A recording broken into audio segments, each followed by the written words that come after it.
Kimari. Na asante Hezron Kimari kutoka Voi, na taarifa hiyo yake Hezron Kimari inanipatia fursa ya kukunjua jamvi la mazungumzo katika sehemu hii yanayojiri, ambapo leo ikiwa ni siku ya mwisho ya wiki tunaangazia matukio ya wiki, na tutakuwa tuna mengi ya kuzungumzia kwa sababu tumeona ni juma ambalo limesheheni mambo mbalimbali na hisia zinaendelea kuibuka na mijadala kuendelea kuibuka katika mitandao ya kijamii na majukwaa mengine yanayotoa hisia hizo mbalimbali. Nimehusisha studioni Make Chakara ambaye ni mtaalamu wa masuala ya uongozi, pia namhusisha Sami Meli ambaye ni mchanganuzi wa masuala ya kisiasa, na ndani muda usio mrefu nitakuwa naungana na Ruth Bukachi pia ambaye ni mwanasiasa na mchanganuzi. Karibuni sana studioni. Asante. Naam, tukizungumzia matukio ya wiki hii, nafikiri hatutaweza kukosa kuangazia yanayoendelea kule Nakuru kwenye zile tamasha za michezo ya kuigiza na filamu ambazo zilianza mapema juma hili, zitamatika mwishoni mwa juma lijalo. Lakini kuna matukio ambayo tumeyaona yanaendelea kuzungumziwa kwenye majukwaa mbalimbali. Kipi ambacho kutokana na mchezo huu ambao ni wa kuigiza, ambapo tunavyojua mara nyingi michezo ya kuigiza inahusisha wahusika ambao sio wa kweli, inahusisha labda dhana ambazo sio za kweli, labda ni tungo tu za mtu na dhana ambayo mtu amekuwa nayo katika masuala ya ubunifu. Kipi ambacho kiliipatia nafasi serikali kuhisi kwamba mchezo huu ulikuwa unalenga serikali moja kwa moja? Tukianza na Sam. Asante sana. Jambo hili ambalo limetokea jana ni kwamba ni mambo ya sanaa ambayo pia tunasema katika sanaa ni kioo cha jamii. Kinatuonyesha jamii yetu imefika wapi, mambo yapi yanatendeka katika jamii. Na matukio ya jana na juzi yaliandikwa kwenye kitabu kinachoitwa Mstahiki Meya. Kwa hivyo ni vitabu ambavyo tunavisoma katika shule za upili. Na mara nyingi mambo yanayofanyika katika drama ama uigizaji, huwa tunaigiza mambo ambayo yanatendeka katika jamii, kwa sababu hatutaigiza mambo yanatendeka katika sayari nyingine. Lazima iwe sayari hii, iwe katika mazingira yetu ambayo sisi wenyewe tunaishi. Kwa hivyo watoto wale labda walitumika kwa pande zote mbili. Imetumika katika labda mwandishi aliandika akiwa na lengo fulani. Lakini tukiangalia katika mada kuu ambayo iliwekwa pale na National Drama and Film Festival ambayo iko chini ya Wizara ya Elimu, ni kwamba kuna mada ambayo inatolewa kila mwaka na waandishi wa uigizaji ule ama tungo zile za uigizaji huwa anafuata mada fulani, na si eti watoto wale wa Butere wamejitoa darasani na wakajileta katika ngazi za kitaifa. Walianza pale tunaita zonal level, wakaingia katika ngazi ya county, wakaingia ngazi ya regionals, alafu mwishowe wakajipata katika jukwaa la kitaifa. Kwa hivyo labda kuwa na mtu ambaye labda ni mwanasiasa katika uandishi ule, mwanasiasa yule labda ana uchungu fulani ama serikali ina uchungu fulani na mwanasiasa yule, ndiposa mambo haya yakatokea.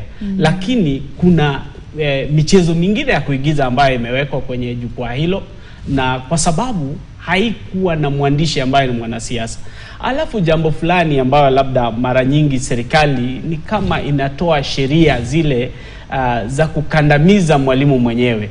Mwanzo hatuna walimu wa kutosha katika shule zetu za upili, za msingi, hata za chekechea.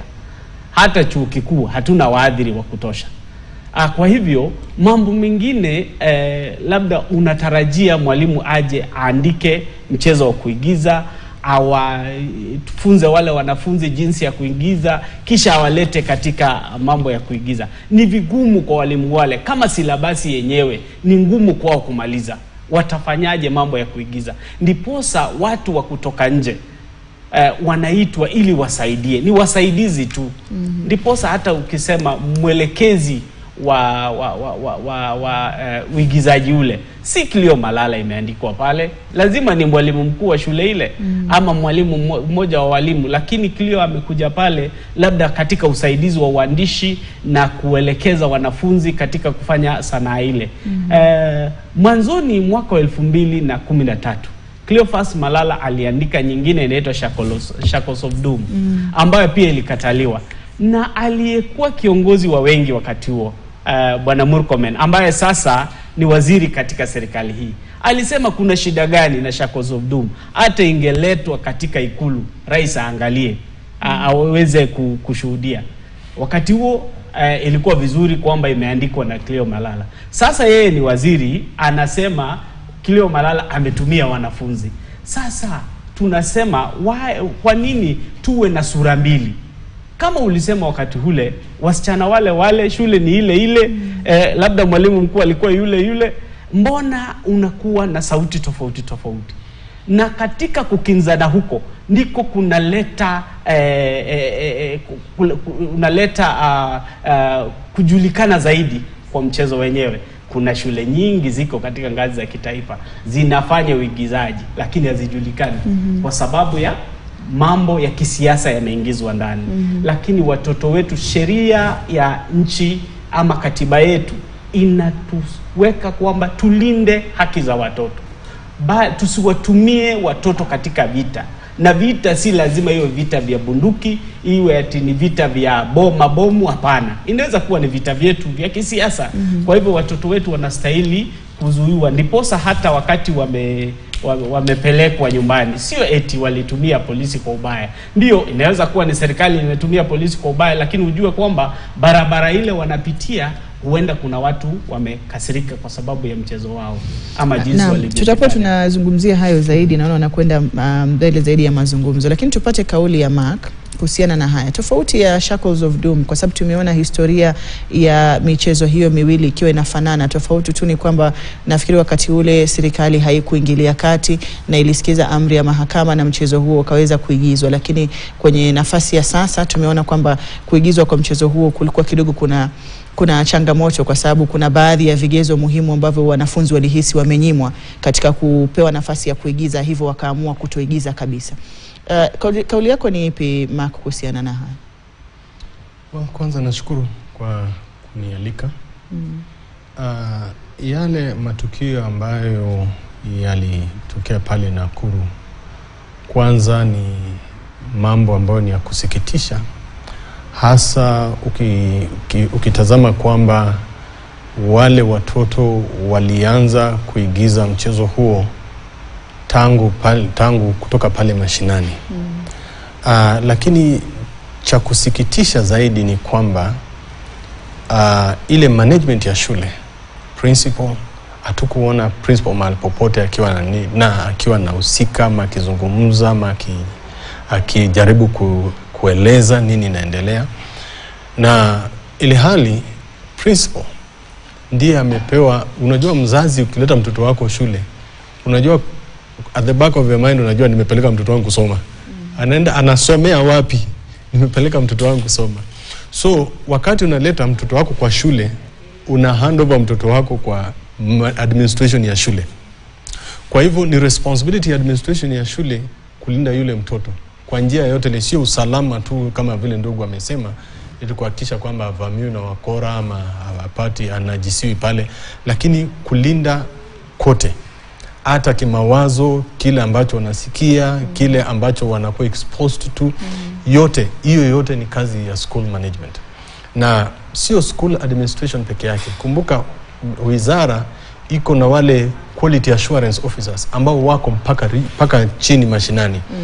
Kwa hivyo wakati wote kunatokea na mashindano kama haya ya kuigiza, shule inafaa kuangalia kwanza, wanafaa kuangalia mada ya mwaka huu ni ipi, na sisi tutataka kupitisha ujumbe upi. Then shule inafaa ule mwalimu wa kuigiza ama wa drama, wale mostly ambao wanakuwa ni walimu wa literature, fasihi, ndio wanafaa ku identify, tuseme riwaya, ni tamthilia ambayo inaweza kucapture ile message ambao wanataka kupasha vyema. Kama zamani tangu sisi wakati wetu walimu walikuwa nasema mwaka huu tunaagiza tuseme kitabu cha yule marehemu Ken Walibora ama Ngugi wa Thiong'o, lakini hakuna siku tuliona Ngugi wa Thiong'o ambaye ameandikia ile tamthilia ameenda kwa shule anainsist yeye lazima ndiye direct. Yeye walikuwa anaandika riwaya, wanaweka, wana publish, wanatuma textbook center. Walimu kwa shule wa drama ndio wanasema mwaka huu tunadhani ile riwaya ya Ngugi wa Thiong'o itatusaidia kupitisha ujumbe wetu. Tuende pale textbook center, tuinunue, tutrain watoto wetu, tupashe ujumbe.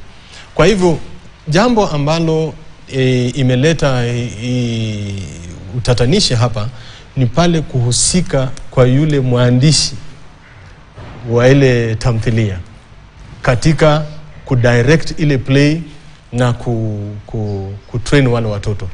Na jambo lingine ni kwamba huyu ambaye ameandika ile tamthilia ni mwanasiasa. Kumbuka ile Shackles Odum wakati aliandika alikuwa ni mwalimu. Cleopas Malala background yake ni mwalimu kabla hajaingia ndani ya siasa. Kwa hivyo ile Shackles Odum wakati aliandikwa alikuwa bado mwalimu. Lakini sasa hivi yeye hayuko kwa role ya TSC.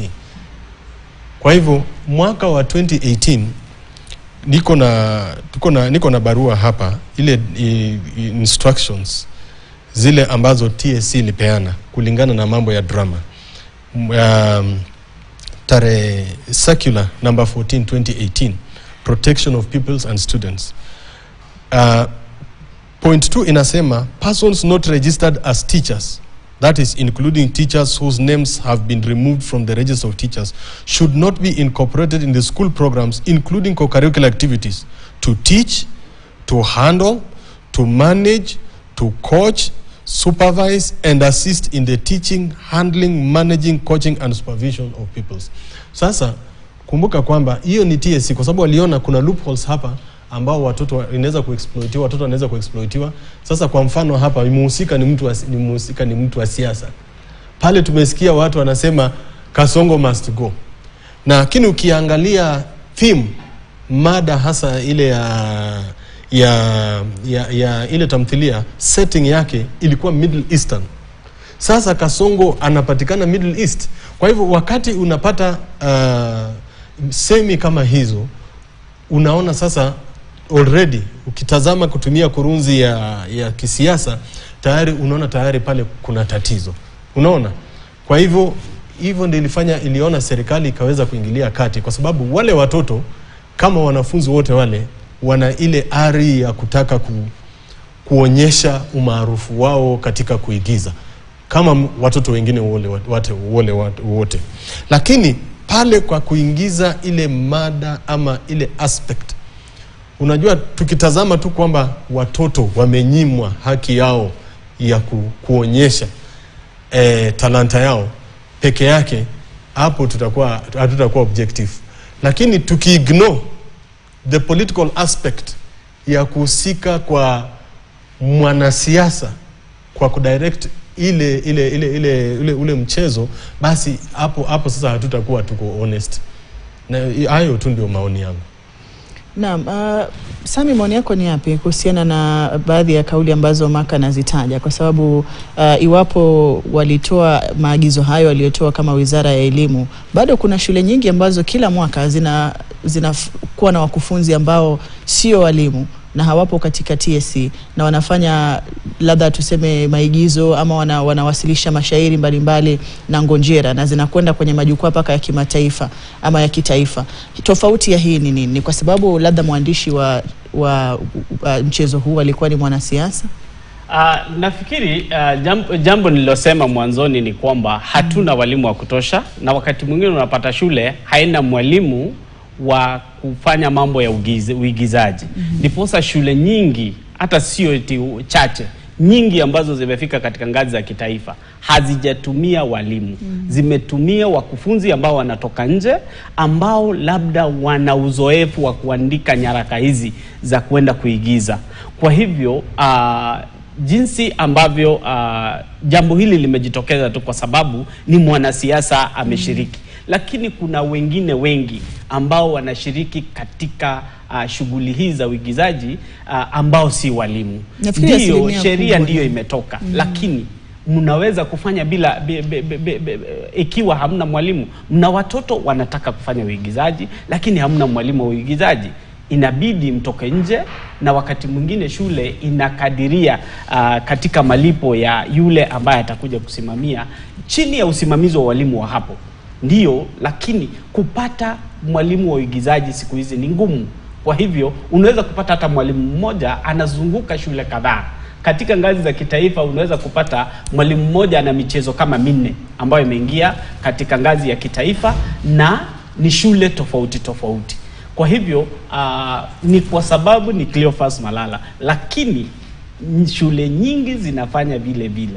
Ukiangalia katika riwaya zetu, tumesoma riwaya hizi ambazo kama vile Kisima cha Giningi, unakumbuka Shamba la Wanyama, inaeleza mambo ya serikali na imetoka katika serikali moja hadi nyingine, kwa sababu tabia za kiserikali ni zile zile tu.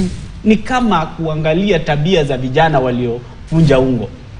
Tangu nyanya avunje ungo hadi watoto wetu wanavunja ungo sasa, tabia ni kama zile zile. Kwa hivyo tabia za kiserikali zina tabia tu kama hizi hizi. Ndiposa unapotengeneza sanaa hii ya uigizaji, kwanza anayeandika lazima aelewe mada, ndiposa atoke na mjadala. Jinsi ambavyo mwenzangu hapa amesema, si lazima kwamba mtu ambaye ameingia siasa alikuwa mwalimu mbeleni anaondolewa. La hasha, haondolewi katika orodha ya walimu. TSC namba yako, labda kama ulifungwa ama ulitolewa kwa kesi ambazo za kijinai, ambazo labda imebidi wewe ufungwe jela, alafu sasa kesi yako inapelekwa katika tume ya walimu, alafu sasa unaondolewa katika orodha ile. Cleophas Malala ikiwa ni mwalimu, basi ni mwalimu bado, lakini ni siasa imeingizwa tu. Watoto wengine wote wamefanya vile. Unaweza kupata hata wengine ndio wakufunzi ambao wanakuja kwenye jukwaa, unaona mwalimu amesuka nywele na ni mwanamume, unataka kusema huyo ni mwalimu wa tume ya walimu ya TSC? La hasha. Ni kwa sababu na sasa serikali yenyewe ambayo inasema watu wajitegemee, watengeneze kazi, wafanye nini. Wale ambao wanajiweza katika sanaa na si walimu, watafanyia sanaa yao wapi? Ikiwa kuna jukwaa moja ya kitaifa ambayo lazima uweze kusimamia watoto, na mwishowe huwezi kuja na watoto tu kutoka, ikiwa ni watoto wa Kenya, lazima waongozwe na mwalimu aliyeidhinishwa, aliye na nambari ya tume ya walimu. Kwa hivyo mambo haya ni tungo ambazo tunaona tu ni kama kwamba kuna siasa mahali. Watoto wale wamesomea shule ambayo ilisomewa na mke wa rais, hata huenda ako katika bodi ya shule hiyo, lakini sasa mbona inakuwa hawa wasichana tu? Ni kwa sababu mwanasiasa huyu amekuja, ndio amekosana na serikali, akaondolewa miezi kadhaa iliyopita. Sasa na aliondoka pamoja na, unajua alikuwa katika kambi ile ya naibu wa rais, aliondoka. Kwa hivyo sasa inaonekana kwamba anatumia uchungu wake kusukuma wanafunzi waweke ajenda yake mbele. Kwa hivyo nafikiri ni hiyo, lakini mtu huyu hangestahili. Basi wangemwambia ndio, wewe umeondolewa, ndio umezuiliwa, watoto hao waende pale. Lakini hata watoto wale walifanya heshima kubwa sana. Walienda pale wakasema, badala ya kuigiza mambo mengi, acha tuimbe wimbo wa taifa. Na inatosha. Walitufanyia maombi, mambo yakatulia, na sasa tunaendelea mbele. Naam, nikupatie tu dakika moja uzungumzie haya. Sema hivi ya kwamba kila ambacho nasema ni cha muhimu ni kwamba wale ambao ni viongozi wa shule kwa wisdom yao, kwa sababu kumbuka hatuwezi kutumia excuse ya kwamba hatuna walimu wa kutosha. Kumbuka Butere Girls ni national school. Mostly national schools huwezi kuwa na excuse. National school hawezi kosa walimu. Hiyo story ya walimu wako wachache nini, hiyo utapata kwa zile shule za chini. Lakini national school hauwezi ukakosa kama mwalimu wa drama ama literature, hata labda wawili ama zaidi. Kwa hivyo hatuwezi kutumia kama excuse. Hiyo hiyo ni tatizo ambayo inapatikana kwa zile shule za chini, lakini shule ya kitaifa hauwezi kukosa mwalimu wa drama. Then jambo la pili ningependa kusema hivi, tatizo kubwa sio kwa wanafunzi, tatizo kubwa hata sio kwa Malala, tatizo kubwa ni kwa management ya shule, kwa sababu by the time unakuwa principal wa national school lazima uwe umekuwa mwalimu kwa muda mrefu, uko na experience hata katika administration kwa miaka nyingi. Kwa hivyo walikuwa wanafaa wawe na ile foresight kuona hatari ya kuhusisha mwanasiasa, hasa yule ambaye kwa sasa ni mpinzani wa serikali, katika kutrain watoto wao. Hiyo tu, yani kuona tu hiyo, kuona hapa licha kwamba hii play iko mzuri, lakini kuhusisha huyu mwanasiasa, the risk at the end of the day, wale watoto emotionally, kama vile ndugu amesema, wakati walifika pale walikuwa wanalia wa kidogo, they were emotionally broken. Kwa hivyo hizo ndio risks ambazo una-expose watoto tu. Kwa sababu gani? Kwa sababu uliona kitu hapa, lakini wewe haukuona the potential risk ya hiyo kitu. Ama kama vile yeye amesema, mtu ambaye hako na uchungu na serikali akaona anatumie hiyo sasa kusukuma agenda yake kutumia watoto.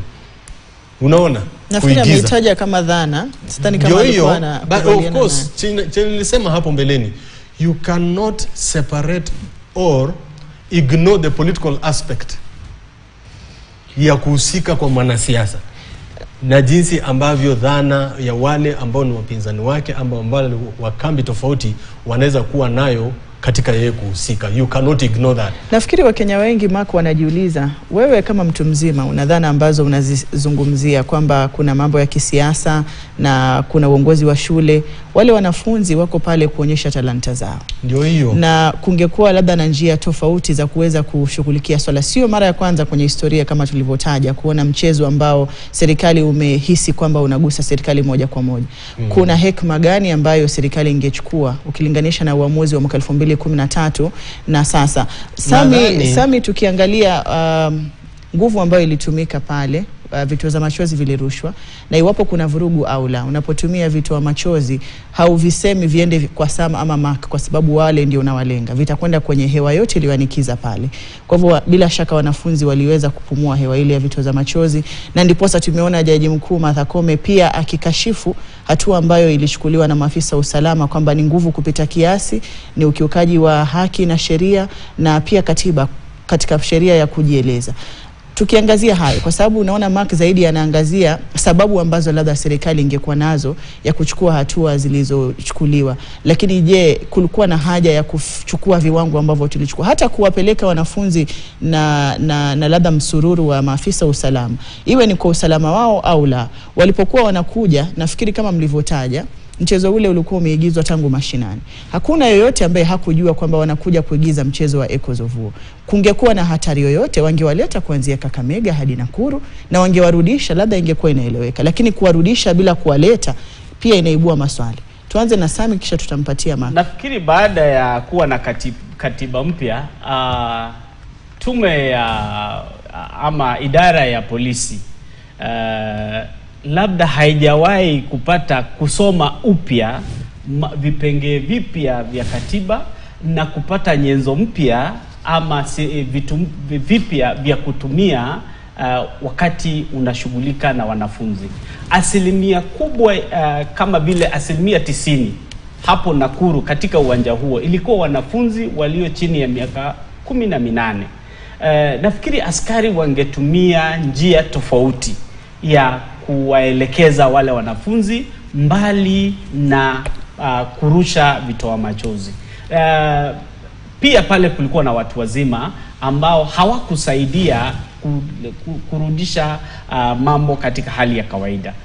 Watu wazima wale waliokuwa pale, kumbuka kuna hata vyuo vikuu viko vinaendelea pale pia, mashindano ya vyuo pia vinaweza kuwa vinaanza karibia kuanza au wakimaliza. Jambo hilo kuchanganya watu wazima na watoto pia limeleta sitojua au sitofahamu ya jinsi ya kushughulikia hadhira ile, kwa sababu hapo kuna walimu, kuna watoto, kuna nani. Askari nao hawakuwa na nyenzo za kutosha kwa sababu walitumwa tu jinsi wanavyotumwa katika mitaa ya Nairobi, hivyo ndivyo walivyotumwa waliko watoto. Halafu pia ingekuwa vyema wasindikize bila kuvalia sare rasmi, wakae tu ni kama kwamba ni walimu na waweke ulinzi wa kutosha. Lakini kuongoza, kuwa na gari moja mbele, zinaitwa karadinga zile, sio? Na askari waliobeba vitoa machozi, bunduki, gari la shule linapita, watoto wale lazima walipata mishtuko katika mili yao ama bongo zao. Hadi sasa labda hata watahitaji kuongeleshwa na kupewa ushauri ya jinsi ya kutoka katika sehemu zile, kwa sababu huwezi pia kuweka wanafunzi pale kuigiza hujawapa vitu vyao vya kuigiza. Unajua waliambiwa tu waigize bila hata nguo za kuigiza, bila hata zile vitu vinaitwa backdrops, hawakuwa navyo. Kwa hivyo wanafunzi pia waliathirika kwa njia moja ama nyingine. Lakini jambo hili si geni. Mambo haya tumesoma kwenye vitabu.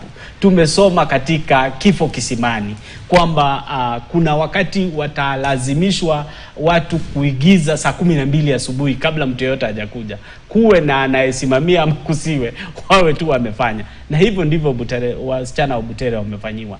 Lakini idara ya polisi kupitia inspekta mkuu watafute njia ya kushughulikia watoto mbali na jinsi ya kushughulikia watu wazima. Kurusha vitoa machozi ovyo ovyo, na tuna askari wa kutosha wanaweza kuwaketisha. Walimu hawarushangi vitoa machozi, si eti wakiwa shuleni hakunanga furugu. Kuna furugu wakiwa shuleni, lakini walimu wanaweza hata kuambia nyamazeni, wakutumia tu sauti, na wananyamaza, wanasikiliza wanachoelekezwa. Lakini kurusha vitoa machozi, wengine ni watoto wa watu, hata wengine ni wazazi pale, lakini kutotumia ile akili ya kwamba hapa ni watoto.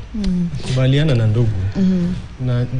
Naamini kwamba zile asasi za usalama hata kwa training yao, naamini kuna aspect ya training ya kuhandle watoto, kwa sababu wakati kunakuwa na vurugu ama kukosa usalama, kuna watoto pia wanaweza patikana wakati mwingine. Kwa hivyo naamini kwamba kwa training yao lazima kuna mahali wamefunzwa jinsi ya kuhandle minors ama watoto. Kwa hivyo naamini jinsi ambavyo wale handle ile maneno pale haikuwa mzuri kabisa, na naamini kwamba Inspector Generali wa polisi Kanja ataweza kusaidia kuzungumzia swala hilo na maafisa ikiwa watahitaji retraining. Unajua ndugu amesema juu ya katiba mpya 2010. Unajua kuna kile kitu ambayo tunaita we have to unlearn to relearn. So mambo mengi ambayo walifundishwa pre 2010 constitution lazima labda wanafaa kurudi training ili waelewe jinsi ambavyo mambo yanafanyika katika hii new constitutional dispensation. Na bila shaka tutakuwa tunaangazia hayo na matukio mengine ya wiki tutakaporejea kwenye pumziko fupi. Kwa sasa anaingia madukani na kusihi usiende mbali.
Na mtazamaji, karibu tena. Shukrani kwa kuendelea kusalia nami. Unaendelea kutazama taarifa za yanayojiri, tukiwa tunaendeleza mazungumzo kuhusiana na matukio ya wiki hii. Namhusisha Mark Echakara ambaye ni mtaalamu wa masuala ya uongozi, na namhusisha Sami Meli ambaye ni mchanganuzi wa masuala ya kisiasa. Karibuni kwenye awamu ya pili.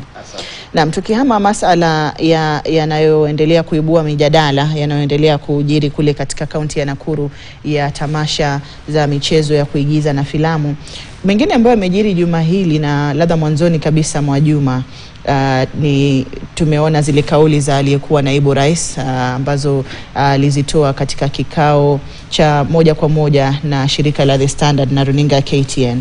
Ni yapi ambayo yanakuja kwenye taswira za Wakenya wanaposikia aliyekuwa naibu rais ambaye alikuwa ndani ya serikali akifanya kazi na rais akisema kwamba kuna baadhi ya miradi mikuu ya serikali ambayo inafaidisha kiongozi wa taifa? Jambo ambalo nimegundua kwa na aliyekuwa naibu wa rais Rigathi Gachagua ni kwamba amekuwa joka la mdimu ambaye hulinda watundao.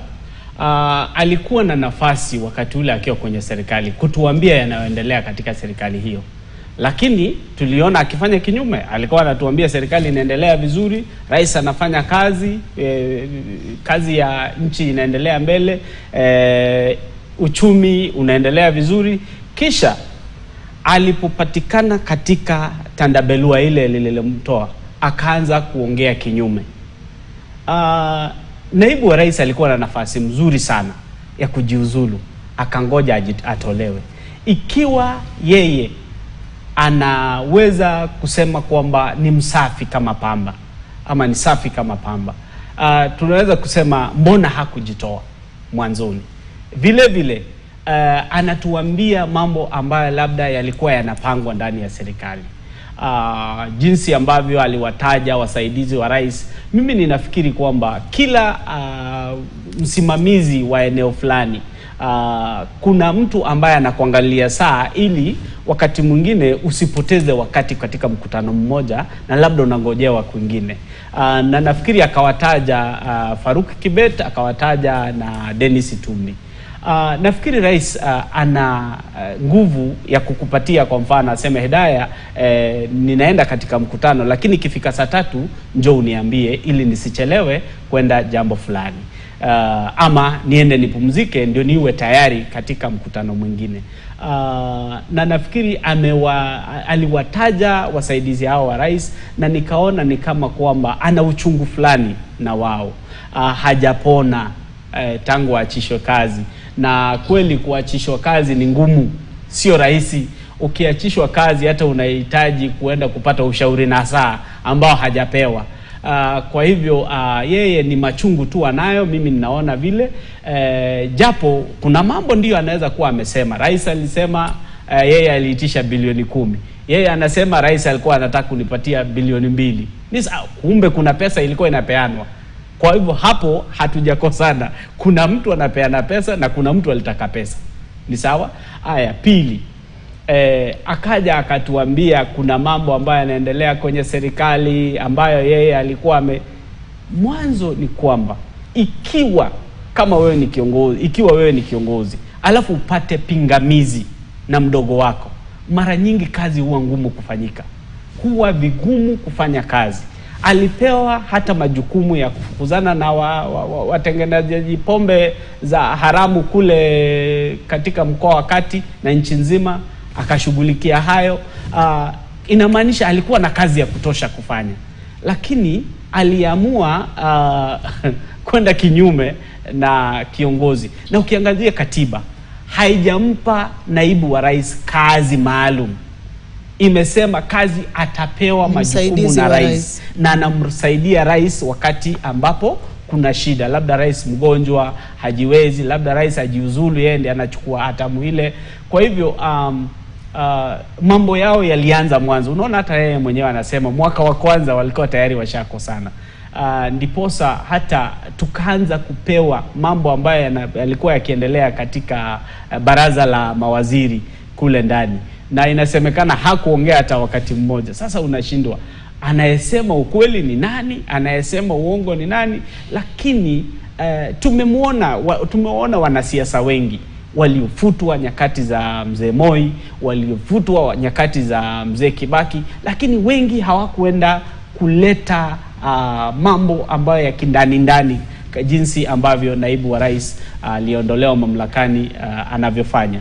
Kwa hivyo kuna jambo ambalo pia haonyeshi kwamba yeye ni mtu ambaye anaweza kuongoza nchi katika kutoka mambo ambayo labda kuna machungu fulani, kuna uhasama fulani. Anazidi kutuingiza katika uhasama dhidi ya jamii moja, dhidi ya viongozi fulani ambao si mambo ambayo yeye mwenyewe katika ngazi ile ya kitaifa aliyokuwa amefika anastahili kufanya. Anastahili kutuambia tupoe, tungoje mwaka 2027 jinsi tutashughulikia serikali hii. Lakini kuzidi kuleta cheche ambazo zinaleta joto nchini haistahili katika nyakati hizi.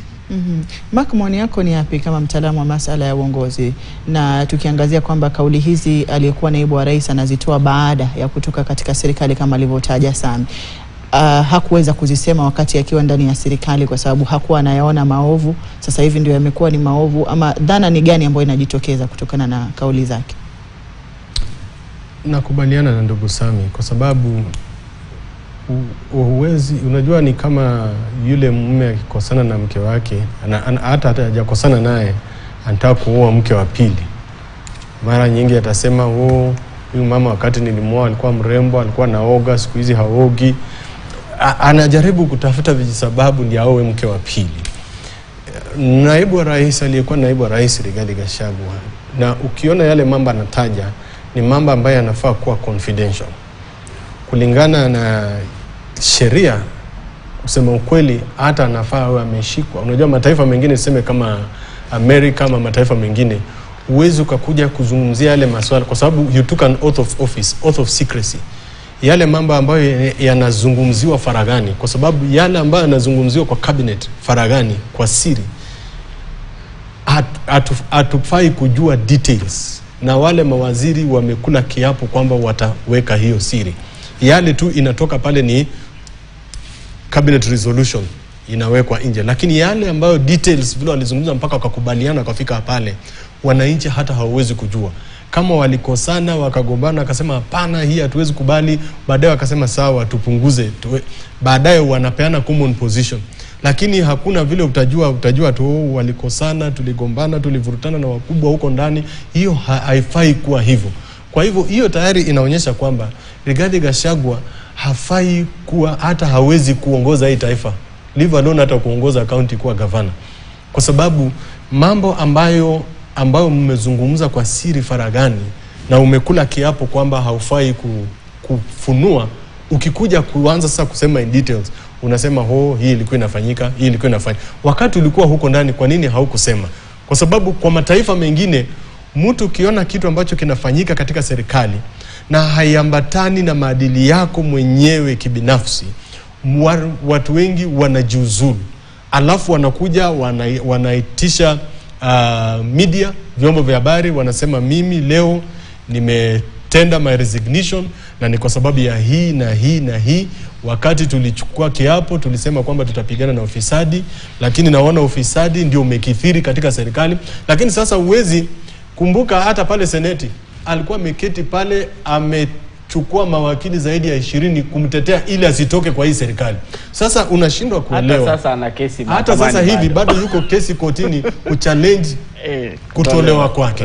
Sasa unashindwa, kama kweli pale kulikuwa na ufisadi na unaona kulikuwa kubaya, kwa nini bado unaendelea kupigania edi urudishwe pale na alikuwa anapigana asitolewe? It doesn't make sense. Kwa hivyo yeye aache kupumbaza watu. Kama yeye ako bita, yeye aendelee tu, aendelee na maombi, Pastor Dorcas aendelee kumkumbuka kwa maombi. Ukiwezekana, kwa sababu anapenda kwenda kwenye mlima kuomba, aende huko afunge, aombe Mungu amsaidie ile mzigo muondokee.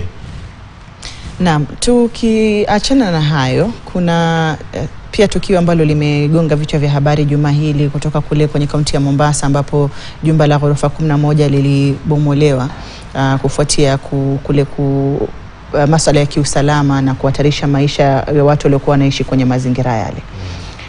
Mwanzo kabisa wengi wanajiuliza ni nani ambaye alifeli katika kuwepo kwa jengo lile, kwa sababu kuna sheria za ujenzi kwenye kila kaunti. Kwenye ngazi za gatuzi kuna maafisa ambao wanafaa kufanya ukaguzi kwenye majumba ya ghorofa yanayojengwa, hususan kwenye mji mkuu kama mji wa Mombasa. Kwa ghorofa aina hiyo kujengwa hadi kufikia katika kiwango ambacho lilifikia, ndiposa baadaye kuja kuonekana kwamba ni hatari kwa usalama, linahitaji kubomolewa. Nani amelegeza kamba katika majukumu yake sana?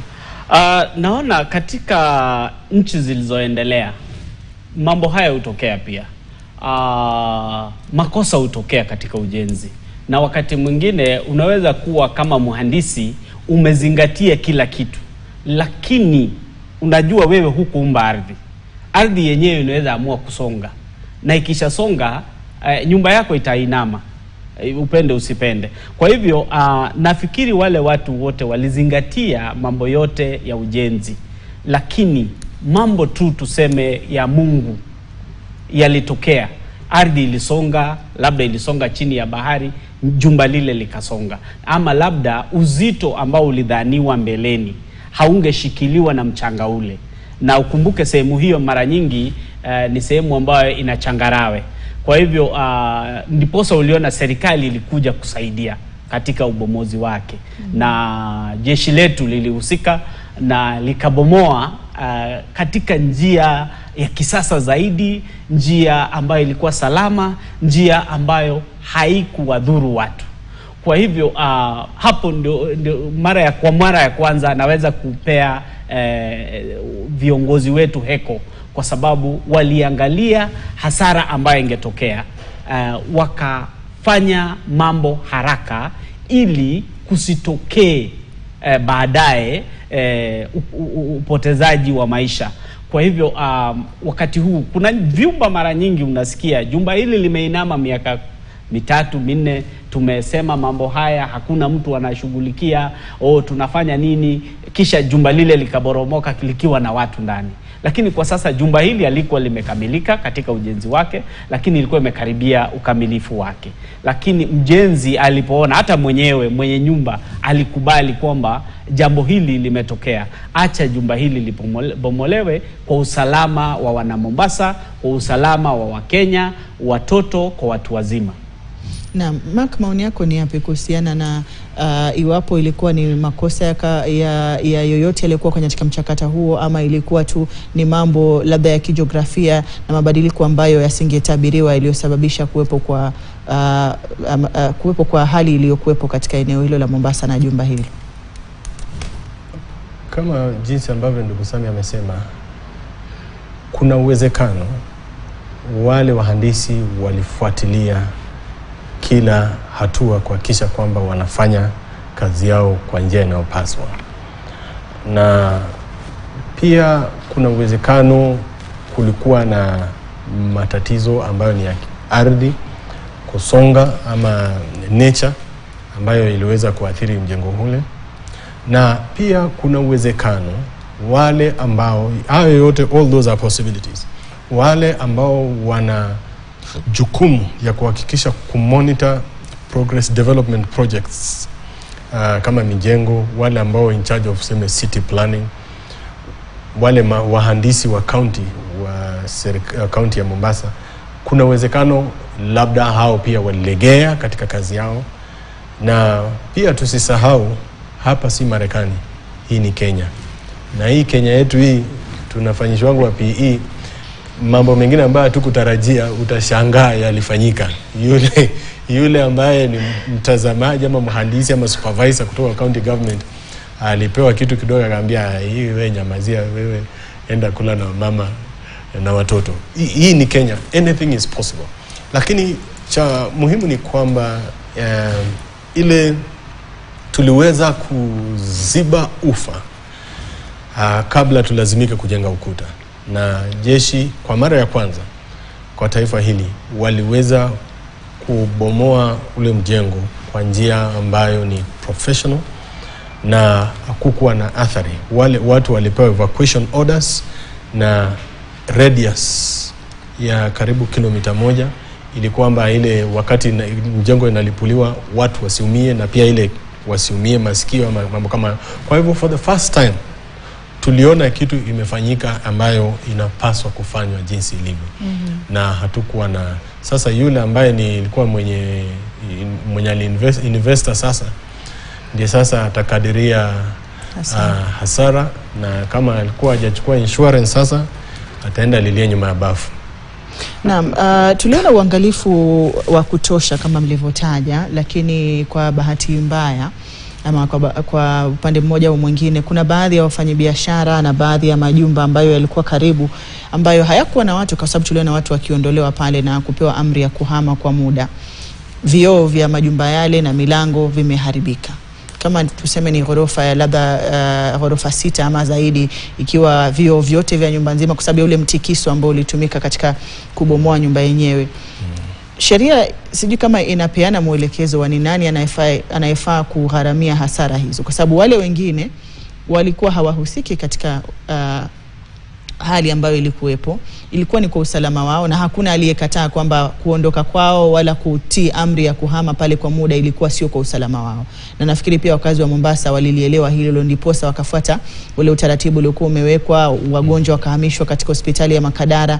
Lakini hasara kama hizi, hatujapoteza maisha, lakini hasara za wafanyabiashara, kwa sababu hata kama ikiwa ni nyumba ya kukodi lakini bado ni ya biashara ya mtu.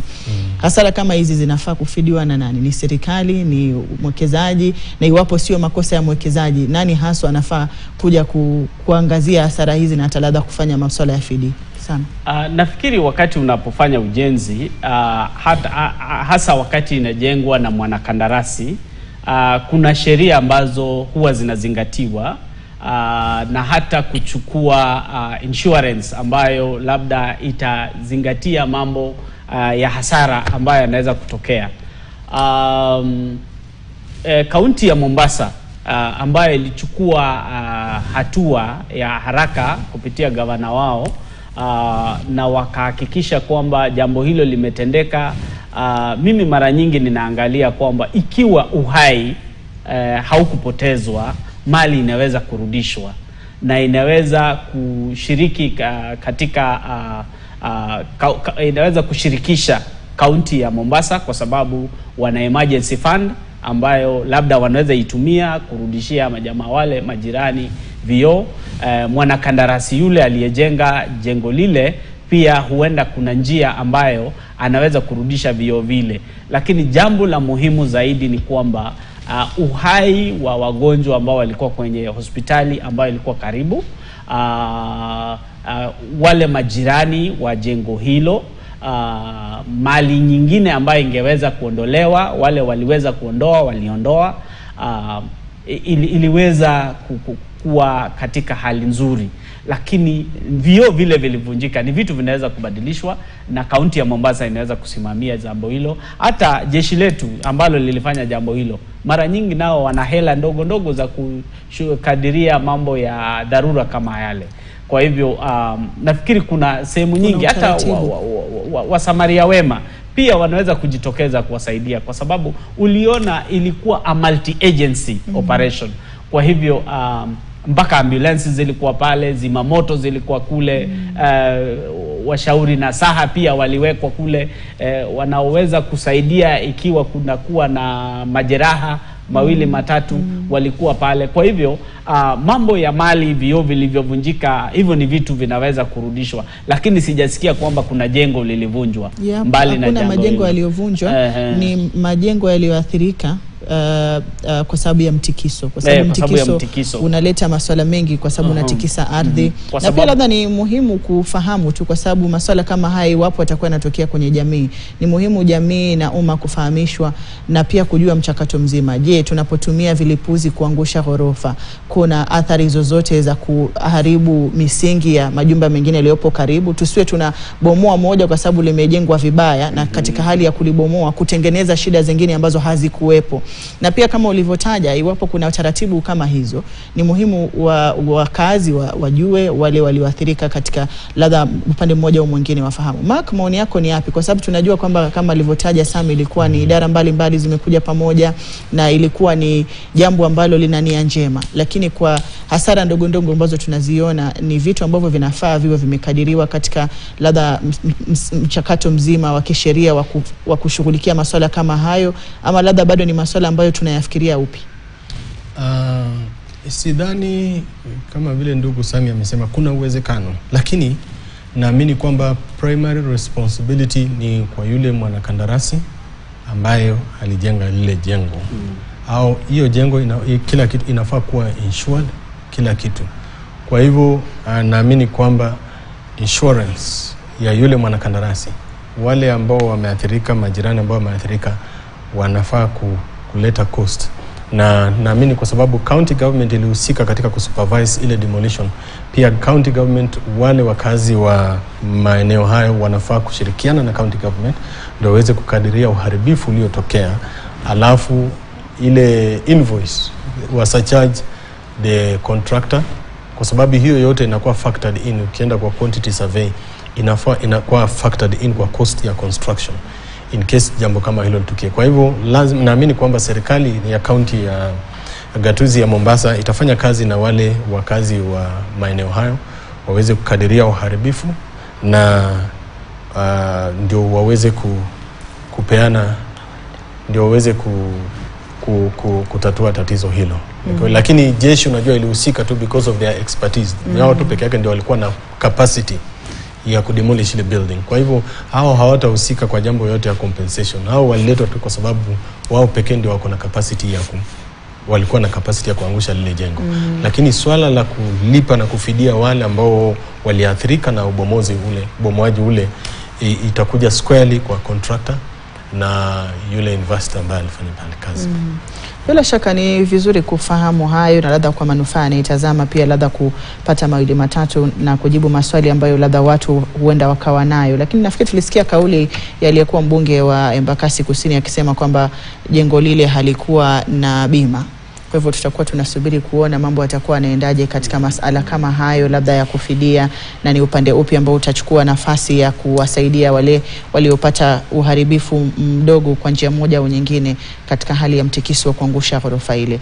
Kwa sababu ya muda tutakuwa natamatishia mazungumzo hapo, lakini niwashukuru sana wageni wangu kwa kuja na kujumuika nami kwenye mazungumzo hii leo katika sehemu yanayojiri. Nimshukuru Sami Meli ambaye ni mchanganuzi wa masuala ya kisiasa, na pia nimshukuru Mark Echakara ambaye ni mchanganuzi na mtaalamu wa masuala ya uongozi. Asanteni sana kwa kuja. Asante. Na mtazamaji, nami naingia madukani, nitakuwa narejea na taarifa zaidi hivi punde, na kusihi usiende mbali.